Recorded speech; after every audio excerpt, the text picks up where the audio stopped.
Oui, la désocialisation, c'est certainement l'argument le plus employé quand on parle de l'école à la maison. Aussitôt, les gens vous posent la question, et alors vous n'avez pas peur que vos enfants soient désocialisés? Alors, c'est une chose qui arrive pratiquement à chaque fois, c'est une inquiétude, et on ne sait pas très bien d'où est venue cette inquiétude. Ça n'existait pas il y a 20 ans. C'est un mot qui est apparu, je pense, qui est beaucoup diffusé par l'école. La désocialisation. Alors c'est d'ailleurs une erreur parce qu'on devrait dire désociabilisation, puisque la désocialisation c'est plutôt être désocialisé, ça a une référence politique. On ne comprend pas très bien pourquoi il faudrait qu'un enfant soit socialisé. En revanche, on peut comprendre pourquoi un enfant devrait être sociabilisé. Donc la désociabilisation, c'est le fait pour un enfant de perdre le lien à la société. C'est aussi d'ailleurs dans le langage courant le cas de la désocialisation, c'est le fait de perdre un lien à la société et de ne pas l'aimer, de se garder volontairement à l'écart. Et a priori, c'est plutôt dramatique. Alors oui ou non, est-ce que les enfants qui sont à la maison se désocialisent ou se désociabilisent par rapport à ceux qui sont à l'école? Eh bien, la réponse est nette. Non. Le fait de faire l'école à la maison non seulement ne coupe pas le lien à la société, mais en plus l'augmente en qualité. Et nous allons vous montrer là sur l'article, sous la vidéo, vous allez voir qu'il y a une courbe qui montre que la participation communautaire des enfants issus de l'école à la maison est plus élevée que celle des enfants qui sont allés très normalement à l'école. Il n'y a guère que dans le domaine des syndicats, du monde de la syndicalisation professionnelle, que les gens qui font l'école à la maison sont un peu moins impliqués que dans le reste. Et nous expliquons ça par le fait que les enfants qui ont fait l'école à la maison ont un sens plus aigu de l'indépendance. Ils rejoignent moins facilement des groupes politiques.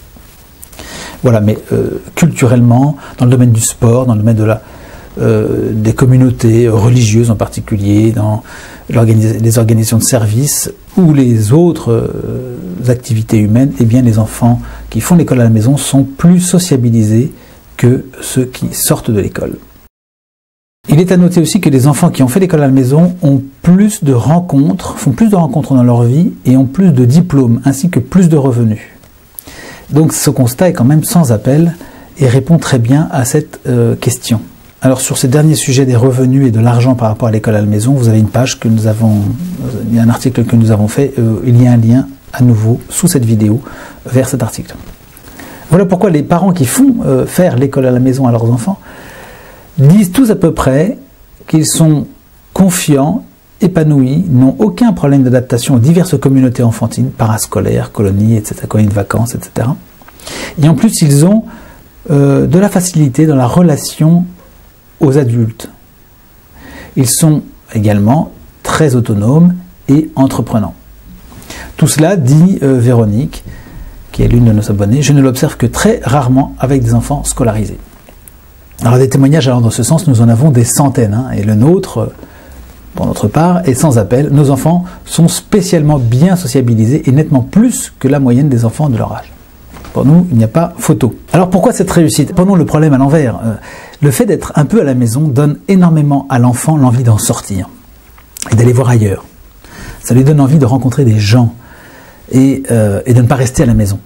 L'enfant qui est à la maison veut voir autre chose, il est attiré vers l'extérieur. Sa vie sociale en sera d'autant plus facilitée. C'est ce qui fait que ce ne sera pas un enfant malheureux quand il retournera à l'école parce qu'il aura envie, il sera attiré par la rencontre avec les autres. Davantage, bien sûr, en moyenne toujours, qu'un enfant qui serait à l'école et qui aurait tendance à se recroqueviller sur lui-même en rentrant à la maison. Qui souhaiterait d'ailleurs, qui pense à rentrer à la maison toute la journée, qui s'ennuie à l'école et qui a tendance à se replier un peu sur lui-même. Les parents qui pratiquent l'instruction en famille ou l'école à la maison sont plus préoccupés que les autres, en moyenne, de la qualité des relations de leurs enfants. Donc ça explique en partie les choses. Les enfants qui font l'école à la maison ont des parents qui souvent sont plus préoccupés de leur relationnel, de leur intégration dans la société, de leur participation que les autres. Donc ils prennent très souvent des décisions qui permettent à l'enfant de faire plusieurs activités dans lesquelles non seulement ils s'épanouiront, mais où ils feront également des rencontres. Et puis certains parents qui font le homeschooling, qu'on appelle l'instruction en famille, l'école à la maison, expriment au début qu'ils trouvent qu'ils sont eux-mêmes trop isolés en tant que parents qui font l'école à la maison. Et donc ça les conduit, ils le ressentent, donc ça les conduit justement à prendre des mesures et faire en sorte qu'ils rencontrent beaucoup de personnes, beaucoup de gens. On peut dire que le sentiment de l'éloignement, se sentir éloigné par rapport aux autres ou isolé, c'est signe d'une envie de rapprochement aux autres plutôt qu'une envie de s'éloigner. Les parents qui se sentent isolés et qui en souffrent ne vont pas en rester là, ne vont pas rester longtemps dans cette situation. C'est pour cela que s'organisent tant d'activités entre les parents qui font l'école à la maison, des pique-niques, des visites de musées ensemble, des promenades en vélo, etc. etc. Alors l'autre grand volet de cette question, c'est la responsabilité de l'école. En empêchant un enfant d'acquérir les savoirs indispensables pour réussir dans la vie, ou du moins faire son propre chemin, eh bien l'école désocialise des générations entières. Jamais on n'avait vu un tel naufrage social avec des centaines de milliers de personnes à la rue, avec des centaines de milliers de gens logés par l'État, dans des hôtels réquisitionnés, comme si on était un peu en temps de guerre. On est vraiment dans une situation qui paraît invraisemblable à bien des égards. Sur le marché du travail, il y a un décalage entre une offre de travail et une absence de candidats à ces postes. Pourquoi tout ça? Parce que l'école ne prépare plus vraiment les enfants à la société moderne. Elle les formate, certes, mais plus pour leur permettre de s'épanouir, comme c'était encore à peu près le cas il y a 30 ans, c'est davantage pour que les enfants correspondent à un schéma qui a été défini par le ministère de l'Éducation nationale. Une vision qui ne colle plus au temps moderne et qui est à ce point décalée que les enfants arrivant sur le marché du travail ne sont pas du tout prêts et formés pour trouver du travail, pour être capables d'affronter la vie d'adulte, la vie active. Ce qui fait qu'il y a beaucoup de laissés pour compte ayant le bac en poche. Énormément de gens se retrouvent dans des situations très difficiles alors qu'ils sortent de l'école. Alors qu'on verra qu'à contrario, la plupart, l'écrasante majorité, pratiquement tous les enfants qui ont fait l'école à la maison, s'insèrent très facilement, aisément dans la société. On sait bien que c'est à l'école, à partir au-delà du CP, que commencent à apparaître des dyslexies. Donc nous en avons déjà parlé par ailleurs, mais à de trop rares exceptions près, et remarquables exceptions d'ailleurs, eh bien, à ces rares exceptions près, l'école a oublié sa mission. Jamais on n'avait vu non plus autant de solitude, qui est le signe le plus évident de la désocialisation. Eh bien, tous ces gens sont passés par l'école. Les gens que nous voyons seuls, qui souffrent de solitude dans la société, sont des gens qui sont allés à l'école. Alors que ceux qui sont passés par l'école à la maison s'en tirent bien, et parmi eux, vous connaissez quand même, nous avons déjà cité un certain nombre de célébrités. Donc toutes ces célébrités qui ont fait l'école à la maison ne sont pas des gens désocialisés quand même. C'est bien quand on vous pose la question d'ailleurs de faire le rapprochement, de dire mais alors attendez, vous me dites que mes enfants risquent de me désocialiser.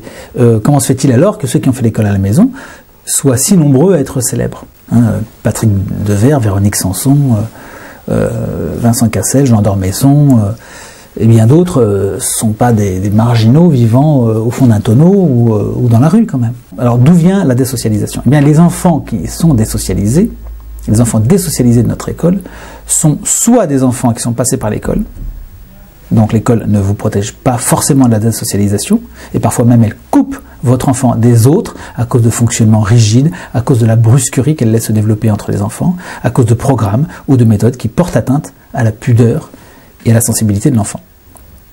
Le meilleur agent de la désociabilisation, et je crois qu'on peut aller encore plus loin, c'est la dyslexie.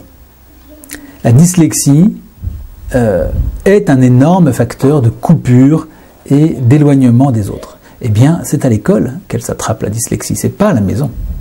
Elle s'attrape à cause des programmes qui ne sont pas adaptés à l'enfant. Et nous en parlons très précisément dans un article pour lequel nous vous mettons un lien sous la vidéo, encore une fois. Donc la désocialisation est-elle un argument pertinent? Eh bien, on peut se poser la question. Les enfants qui font l'école à la maison, ayant de bien meilleurs résultats scolaires que les autres, et comment ils sont mieux intégrés que les autres dans la société, on pourrait se demander pourquoi est-ce que on prétend si souvent, et pourquoi on a ce réflexe de mettre en accusation l'école à la maison, et d'où est-ce que ça peut venir? Alors en revanche, un fait certain, c'est que l'enfant est élevé à l'écart des autres. Et ça plaît pas. On n'aime pas, la société n'aime pas, spécialement la société politique, ne supporte pas l'idée qu'un enfant puisse être élevé à l'écart des autres. On est dans une société collectiviste. On refuse qu'un enfant reçoive une éducation spéciale, particulière et à l'écart des autres. C'est un préjugé politique, sociologique, très très puissant. Et d'ailleurs, M. Payon, il y a quelque temps, il était ministre à ce moment-là de l'Éducation nationale, il déclarait il faut arracher l'enfant aux déterminismes familiaux. Ça veut dire qu'il faut arracher l'enfant à sa famille. Il faut. Donc on voit qu'il y a une vision extrêmement violente, extrêmement sectaire pour le coup, qui conduit à cette obligation d'élever l'enfant dans le moule, pour bien sûr en faire un consommateur, pour en faire un individu conforme, pour en faire quelqu'un qui ne sera pas un rebelle, qui ne sera pas critique par rapport à ce qu'il voit et qui va voter comme on entend qu'il vote. Tout ça n'est pas dit, mais c'est évidemment ce qu'on cherche derrière. Tout le monde le sait, je pense que c'est pas aujourd'hui un secret, c'est pas nouveau. Ce que je dis là, c'est quelque chose qui est quand même observé par tous les grands penseurs du monde de l'éducation et de l'évolution de l'éducation en Occident. Alors la question, en l'occurrence, c'est faut-il à tout prix faire partie du groupe?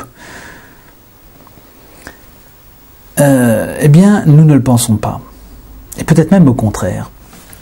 Cette vision de faire partie obligatoirement du groupe, ça fait penser à une obsession très politisée, selon laquelle la masse serait supérieure à l'individu. Et là, on oublie volontairement que la masse n'est qu'une addition d'individus. La masse, ce sont des individus les uns à côté des autres. On supprime les individus les uns à côté des autres et on en fait une masse indistincte. C'est le phénomène de la foule. Il est certain que la plupart des gens qui font l'école à la maison s'éloignent de ces mouvements de foule. On a eu le XXe siècle, on a eu les idéologies de masse, le socialisme, le capitalisme, le nazisme, le communisme, et toutes ces idéologies ont créé un siècle de violence par la foule.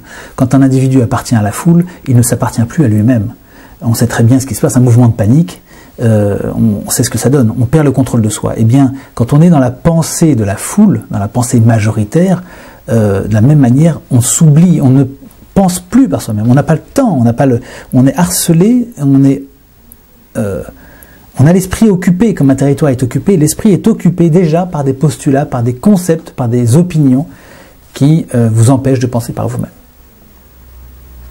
Donc non, ce n'est pas une obligation pour un enfant d'être socialisé. Non, ça n'est pas une obligation pour un enfant d'être socialisé. Il serait même plutôt préférable que l'enfant ait un temps à l'écart du reste du monde. Un temps avec ses parents, durant lequel il puisse recevoir de ses parents à la fois leur enseignement et du calme et du silence pour pouvoir échafauder, construire sa propre personnalité. Et ce que nous proposons là n'est pas nouveau. Nous ne l'inventons pas. Les moines sont éloignés du monde, dans leur monastère. Ils ne sont pas toute la journée sur Internet. Ils ont permis de sauver la civilisation lors des périodes de troubles, d'invasions barbares. Et des tas de gens ont vécu seuls dans l'histoire. De grands chercheurs, pasteurs, beaucoup de personnages ont trouvé leur voie dans l'éloignement de la foule. D'ailleurs, quel grand artiste, quel grand personnage, quel grand spécialiste, quel qu'il soit d'une question, peut exercer son travail en pensant comme la foule, en étant plongé dans la foule. Toute réflexion poussée sur un domaine, dans un domaine particulier, demande que vous vous reculiez, que vous vous éloigniez du phénomène de foule, que vous puissiez réfléchir par vous-même. Donc il y a des tas de gens qui ont vécu seuls dans l'histoire. Le Japon médiéval est plein d'ermites célèbres. Le Tibet a compté une quantité de célèbres ermites aussi. Ces gens-là étaient-ils méprisables? Étaient-ils idiots? Étaient-ils sauvage, pas du tout. Dans le fond, qu'est-ce que c'est que cet argument de la désocialisation? De quoi la socialisation serait-elle garante? On peut avoir un emploi et se retrouver dans la rue. Ça existe, il y a des gens qui dorment dans leur voiture et qui ont un travail. Ils sont désocialisés et ils ont pourtant un travail. Alors qu'au contraire, il y a aujourd'hui une énorme quantité de propositions de travail pour les petits génies de l'informatique. Et beaucoup d'entre eux sont des geeks, c'est-à-dire des enfants qui ont beaucoup de mal à communiquer et qui sont coupés de la communication avec les autres, qui sont beaucoup coupés des autres, qui sont passés par l'école d'ailleurs. Eh bien, ça ne les empêche pas d'avoir un travail et souvent très bien rémunéré. Donc la socialisation ne vous garantit pas que vous allez trouver un travail et la socialisation ne vous garantit pas que vous n'allez pas en trouver. Il y a des gens qui sont asociaux, désocialisés et qui travaillent tous les jours, qui travaillent très bien et qui vivent normalement. Encore une fois, il y a une tentation totalitaire, une envie de fondre l'enfant dans la foule, dans la masse. On lui donne un numéro pratiquement. Les étudiants, ils voient ça, ils s'aperçoivent qu'ils sont un numéro. Une fois qu'ils ont passé le bac, ils s'inscrivent dans une fac, ils s'aperçoivent qu'ils sont un numéro. On ne doit plus élever l'enfant loin de la société. Pourquoi? Alors qu'il y a eu des tas d'ermites, de petits bergers, de gens qui se sont élevés ou qui ont été élevés dans des familles très très très isolées, dans les montagnes, etc. Pourquoi? Eh bien parce que l'on veut essayer de mettre la main sur l'ensemble de la population. On ne veut pas qu'il y ait d'éléments incontrôlés qui nous perturbent dans nos arrangements, dans nos politiques, dans nos manières de découper le monde, de distribuer les richesses ou de les capter d'ailleurs, dans notre manière de définir ce qui est bon et ce qui ne l'est pas. Cette tentation totalitaire moderne, eh bien, elle n'accepte pas qu'il y ait des individus qui fassent un bond à l'écart. Alors, je ne vais pas vous citer 50 personnages qui ont apporté énormément à la civilisation en s'étant détachés du monde. Et puis je ne vais pas vous citer non plus ceux qui se sont éloignés, qui sont revenus et inversement. Bon. Donc la vie érémitique ou la vie à l'écart du monde n'est pas du tout un facteur aggravant, c'est pas une faute, c'est pas un péché, c'est pas une tare. On peut très bien vivre à l'écart du monde. Et il y a des tas de gens qui ont été des journalistes très célèbres, des grands personnages, des grands acteurs qui se sont complètement reculés, qui vivent maintenant seuls et qui ne veulent voir personne. Ça existe. Je voyais encore hier, je rencontrais un dessinateur célèbre de presse et dont l'un des collègues célèbre il y a encore quelques années a décidé de vivre à l'écart du monde. Bon. Et vous l'avez réalisé, les sociétés qui clament comme ça des idéaux aussi forts produisent bien souvent le contraire. Et vous avez bien vu que notre société qui clame l'importance, voire l'obligation de la socialisation, sont aussi des sociétés qui produisent énormément de solitude. Donc nous vous invitons à laisser de côté purement et simplement un argument qui semble surtout plus politique que sérieux. Alors récemment, le blog des Herbes Folles a fait un article sur le même sujet en employant des arguments qui étaient très intéressants. Je vous invite à aller voir cet article et, comme d'habitude, vous avez un lien sous cette vidéo.